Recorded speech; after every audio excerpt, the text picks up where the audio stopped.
What's up, Sim Racers? Larry TJR Sim here. Today we're going to look at the Samsung Odyssey Project Cars 2 VR settings. Now you see the driver page right up here, and I'll do a later review on the actual headset as I get a little bit more time with it, but briefly comparing it to the Oculus Rift and the Odyssey, it's actually a substantial difference in clarity. As far as in-game clarity, and actually I just switched over to my Rift just to double check, because you get kind of used to the settings. You know, your eyes will adjust fairly quickly, and you'll get used to the heightened visuals, you know, and you're like, well, it can't be that great, and you'll go back to the Rift and you're like, well, the Rift does look pretty good, you know. And then I switched back from the Rift to the Odyssey. I'm like, oh, it's actually a pretty big difference. It's kind of like driving around in your car with a dirty windshield, that being the Rift, and then you spraying it all down with a Windex and wiping it clean, and that being the Samsung Odyssey. Everything is just brighter and more vibrant and much more clear, even with running lower super sampling settings. Anyway, dive into it real quick. I try to make this a quick video, not to bore you. This driver I'm using right now is 39811. There is some VR news that I've found out that people had problems with certain games with different drivers. So you can look right here. You can try out 390 65. Let me undo.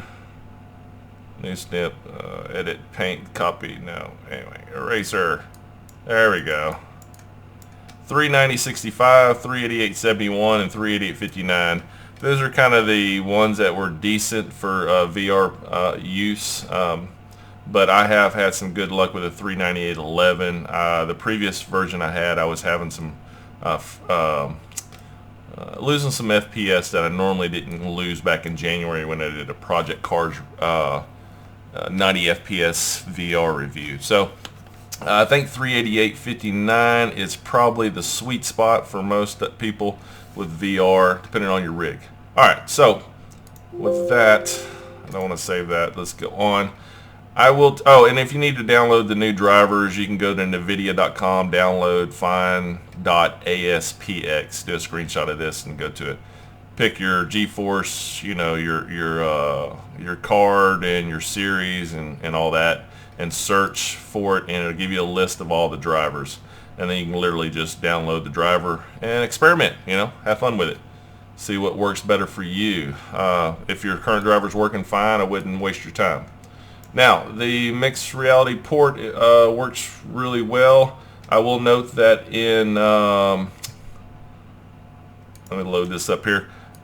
With Project Cars 2, it totally ignores the in-game super sampling setting. So what I found is I go to my Steam VR and bring this over here in action. Like Assetto Corsa, Project Cars 2, it totally reads off what's here. I have a 130% right now for Project Cars 2. It is a good point for what I'm running as far as my rig. Check the specs, you'll see my rig. You will notice that the Samsung Odyssey is as intensive on your CPU as it is your GPU. My GPU running around 80 to 90% of usage, and then the CPU running around 60% of usage. And if you go into where it says developer here and turn on, where's it at here? Applications, no, audio, video. You go to video, you can turn on display frame timing here, and it has a little tick box showing headset. When you click that, it'll show up in your headset, and you'll see it kind of like in the bottom left or something. But what you're looking for, here's CPU and here's GPU. My GPU is always in the green when I'm running it with 130% or 1.3 super sampling. But my CPU is in the red the whole time, so it's definitely taxing on the CPU, and I've got a pretty old computer, so those with the new later later CPUs is probably not going to have these issues. But with that said, you will chase yourself trying to figure out if Steam VR is doing it or if the in-game is taking your super sampling. So it's definitely Steam VR. I can set my super sampling 1.0 in the game, and then I'll come over here to Project Cars 2, and I can set this down to 20%. And you can't see nothing, and it's just very pixelated. That told me that yes, the Steam VR is actually taking it and running with it. So anyway, with that said, 130%. I'm gonna run the game. You run it in Steam VR. I'm launching it from my motion platform, but yeah, we'll see it, and hopefully I got it set to full screen here, so you can capture the whole shabab. Is that a word? Shabab? No. Okay, and I'm gonna run just a video of it, a gameplay video, and me looking around the headset. But and I picked, I did a lot of testing. You do Long Beach, it's very intensive. You're gonna have a hard time getting out of 45 FPS. But I think the key with the Samsung Odyssey is not necessarily to hit the 90 FPS, because you're not going to hit it all the time. There's not a video card out on the market that's going to push your game at a solid 90 FPS. Just forget about it. It's not there yet. Maybe later this summer with the new architecture of GPUs, it's supposed to come out this year. They generally see around a 25% increase in power. So I would imagine, getting a Samsung Odyssey right now, it's kind of a good point. You can get it for around $400. Check the link below on Amazon, and you'll be prepared. You'll be able to increase your FPS as your graphics cards increase. The technology for VR, I don't think it's going to increase that much until we get another year behind us, or probably 2 years behind us, for the Oculus steps it up. But you can see here super sampling is 1.0, and because it's driving from, like I said, Steam VR. Visual FX, and this is what I've come up with as far as what seems to look the best, the most vibrant, the most natural looking. These are my settings. You can do a screenshot and check it out, but I'm not going to explain every one of them to you. You can go back to my Project Cars 2 VR settings that I did for the Rift. It's still the same knowledge. It's just applied here. But anyway, post filtering, you can do it on and off. It kind of darkens the screen, lightens the screen a little bit more with it on, or darkens the screen with it on, lightens it with it off. I just left it off. Exterior sun flare, that actually works really good on the exterior. I put that on full, so you see reflections a little bit better. Interior, didn't care about it, left it on none. Bloom on, heat haze off, exposure compensation at 1, raindrops yes, that word, raise no, screen dirt yes. And just keep in mind, my first VR video on Project Cars 2, I didn't realize what the screen dirt, where it applied, as well as the raindrops. This setting, you get raindrops on your car regardless, but really what this setting is when you're running an open top wheel and your helmet is getting raindrops on it. And it just closed. Alright, we're still recording though, and looks like that was probably a bug. Looks like my Samsung went to sleep and closed it. Ha! Alrighty, relaunch, run the game, Steam VR. So you get to see some things. I have noticed with the Rift, it has a problem of closing out as well on my system after some time, and that's kind of a big issue. This one, the Odyssey, actually, I hardly have that issue. This is actually the first time I saw it happen. So generally tracking with the Odyssey has been really, really good. And I have less hiccups with it. I tend to run into problems with the Rift more, where not necessarily resetting the center, but it's as you move your headset forward and backwards, your whole screen's moving forward and backwards, and it has a hard time reassociating itself to the game, I guess, the lack of words is saying, where the Odyssey seems to work better in that regard. Anyway, I'll cover that later in the full review as well, but just a note. All right, performance, I got it. Of course, this doesn't really matter with the headset. I usually set it down to 1080 on the headset when I'm playing, but I have it up high, so because I'm doing the screen capture. Windowed, yes. Texture resolution, bump it all the way up high. Filtering, 16. Doesn't really seem to affect it either way. Even going down the trilinear, you're still getting a hard FPS hit. It's just, this game is very demanding. It wrecks your GPU and CPU. VSync off, doesn't matter with VR. MSAA on low. Medium looks just a tad better. It takes the jaggies out a little bit more with it increasing it. You really notice it along the hood line of your car when you're sitting in there. But yeah, low works great. Reflections low. Environment map. This is, of course, everything that's going on in your environment. The higher you do it, it's really going to hit your frame rates, so keep it down on low. Car detail on high. I like usually ultra, but in this headset it looks so good. High works just fine, so I can save some maybe 1 FPS, you know, going down to high. Track detail low. That's again very intensive. Pit crew all. You only notice it when you go into the pit crew. Shadow detail, I put it actually on medium on this one. You could run low to increase your FPS, but medium gave me a really more natural look to the car. And honestly, whether you have it on low or high, you're still going to hit 45 FPS at the start of a line, and you're not going to leave your 45 FPS until the cars start to spread out a little bit more. So you might as well look good doing it, right? So I leave it at medium, and that has a very natural look in the headset as far as your car detail goes. Enhanced mirror, no. Motion blur off. Don't need it. Render frames ahead, 1. It didn't really seem to matter between 1 and 4 in this headset, so I'll leave it at 1. Detail grass off. You can turn it on. That'll hit your FPS, of course. But grass still looks like grass to me with it off, so I leave it off. See, particle level on low, that's kind of more of the higher the setting, the further away you'll be able to see particles. Well, you can't see very far in VR anyways, so you might as well leave it on low. The density though, that's up on high. That's actually, I think ultra is the next setting.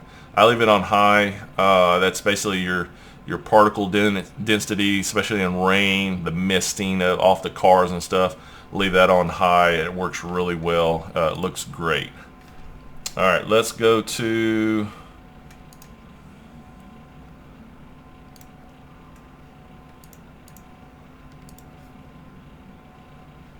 trying to find where my videos are. Where are they at? Forgot. My profile. Oh, videos. Sorry, I was already there. Let's view this one. I'll put the headset on. I should be able to look around with it, I think.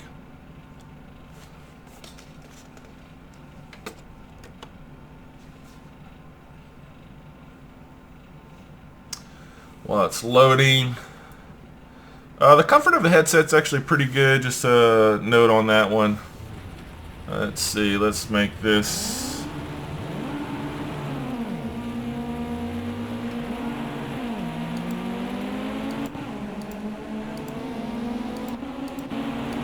onboard.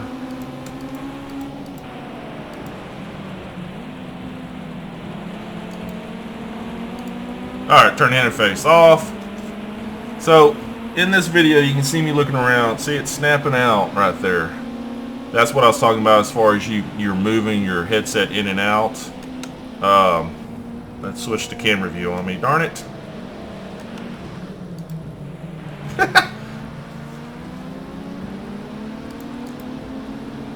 Let's see. We're going to leave it on onboard. cockpit actually. Interface off. There we go. Sorry about that. So you see how it moves? I don't know if you notice it on the screen, but I'm moving forward, and in my headset it moves forward as well. That is a problem I have with the Rift as well as this headset. But what happens is if I turn my head to the right and left, then up and down to kind of recenter it, it tends to start to figure it out better, and it'll make me recenter the headset. It'll actually automatically pop to the outside of the car, and then I'll just recenter the headset, just like you see it snapping here. Now this is running. You'll see the FPS counter there in the video. It's like 45 FPS and stuff, 46. So it's in asynchronous. You don't notice asynchronous too much with in the VR as far as in the rain and stuff. You notice it more during the daylights, not so much in the nighttime or the rain. Nighttime wrecks your FPS in this game. So no hope for nighttime, just like it was in the Oculus. The only difference is nighttime is pitch black is black. There is no light going on. It is gorgeous in this headset. It looks really, really good. Even like when you're going to nighttime driving from the daylight to the night, sometimes you'll hit some dark shadows from the track lights being off in certain areas, and your whole hood goes, your whole dashboard looks black. You know, I mean, just like all the lighting goes off of it, and you're like, oh yeah, I definitely am out of the street lights now. It's very distinctive. It's very rich looking and distinctive, and just like it should be. So really, really cool. As far as inside the visuals of the cockpit, everything looks really good, really sharp. Really enjoying the looks of this. The lines, like MSAA will control the lines on your hood there. You'll see them. You just see everything a lot better, and really like it. Even the splash of the raindrops look better in this headset over the Rift. The lighting, shadows, and stuff being on medium work better.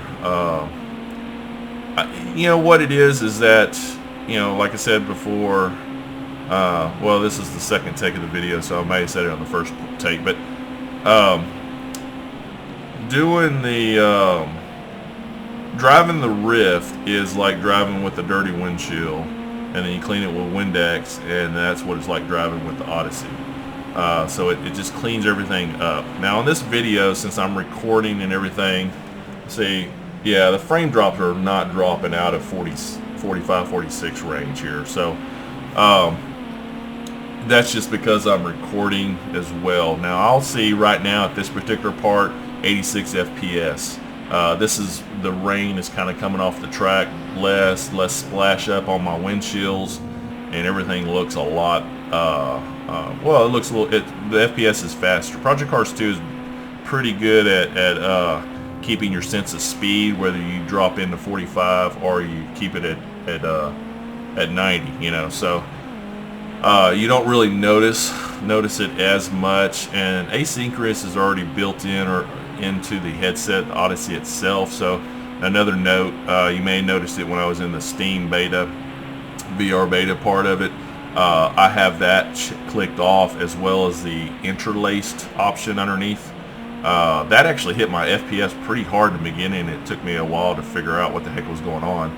I had that checked on for some reason, so that one basically cut your frame rates in half at times. So make sure you have both of those tick boxes off. You don't need the asynchronous on it, because the Samsung software, just like the Rift, has its own built-in, and yeah, I would imagine you're just double downing, or it ignores it anyway. I think it just ignores the asynchronous anyways, but the interlaced, it seemed to be buggy when I had that on. So when I turned it off, it did free up some FPS.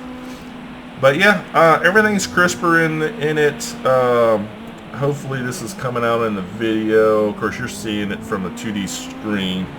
But the shadow rendering, even the lines of the shadows are very distinctive and crisp. Like you hear other people say when you're using the Odyssey, it's like a veil is lifted off of your eyes, and you can see everything just so much cleaner.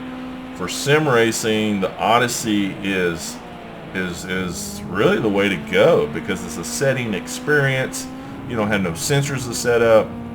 You can look around the car just as good as the Rift. In fact, you can actually duck down and look underneath your feet and stuff a lot easier because it's picking out the objects around you, and it doesn't lose tracking like the Rift does. The Rift, once you come out of the camera area, it loses your tracking. This one, it doesn't seem to lose it. So anyway, it works really good. Oh, it's continuing on redoing the video here as I'm still talking, but other things I noticed, like blacks, like I said before, the blacks are black, so my dash is black already, and it looks really, really cool. When you come in close to the objects and stuff, everything's just real crisp. The lines are identified better. Like Janetta, you know, you can see it a lot better further away from it. Like when you're far away from it, you can see it real well. I think it was MR TV. If you look at their videos when they're comparing, I think it's MR TV VR Reality, MR TV Reality, I think is the channel. This guy does a real good job of comparing the Vive to the Vive Pro. That's really the difference. Like the meshes on the Odyssey to the Rift are really the same as what you see on his screenshots. Being that the screen door effect is a lot less in the Odyssey, it really stands out. You're not bugged by the screen door effect no more. When you put on a Rift, the Oculus Rift rather, you notice the screen door effect right away.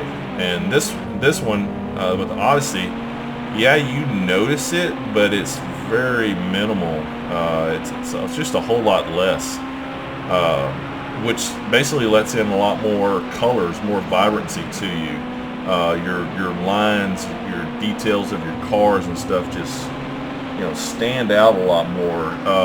It looks really crisp. Crisp is probably the best way you can say it. It's crisp and bright. So anyway, VR gaming is definitely stepping up. Things are looking better. It's more of a kind of revolution, you know, just the next phase of VR. You know, why spend $1,300 on a Vive Pro when this uses the same screens and you're getting the same thing? Unless you're someone that likes to do room scale tracking and stuff, and you only have a budget for one, then yeah, the Pro would make sense because it supposedly has a lot better spatial tracking than the Odyssey would. And I can concur, the Rift actually has better wand control than the Odyssey does. But for this, you know, this is not a review on it yet, but just for, you know, talking, for sim racing, who cares? So, because you're setting down, you're not using the wands anyway. Sim racing, this works great. Works better than the Rift. So I do recommend it for that. Anyway, cut it short, and starting to ramble there, and we'll get on with some more videos. I'll bring some more to you as well. But that's my VR settings for Project Cars 2. Hope it helps you. You know, in comparison, 1.3 super sampling and the Samsung Odyssey is really equivalent to 1.5, 1.6 in the Rift, except that it doesn't matter if you turn up super sampling high, even 2.0 in the Rift, and you're getting 45 FPS all the time. It still doesn't look as good as 1.3 on the Samsung Odyssey. The Odyssey is just a brighter screen. It doesn't matter if you hitting low FPS or high FPS, it's just a brighter screen. And also, like when you're looking at cars and stuff, sometimes with the Rift, and this is a good note, like I'm looking back at that car, it never stutters. It never get little stutter attempts of the car. It's just smoother with the Odyssey than I find with the Rift. Now the Rift, I do have very smooth gameplay as well, but I more often than not have it, it's more repeatable in this Odyssey for some reason. Don't know why. Maybe it's just the way my sensors are set up or where they're set up, that they may lose some of the tracking. I don't know. But it definitely looks very smooth, very comparable at least, to say the least. It's very comparable to the Rift. Just better resolution though. Anyway, hope you enjoyed it. We will see you next time. I'll go over the setup portion one next. Alright, bye.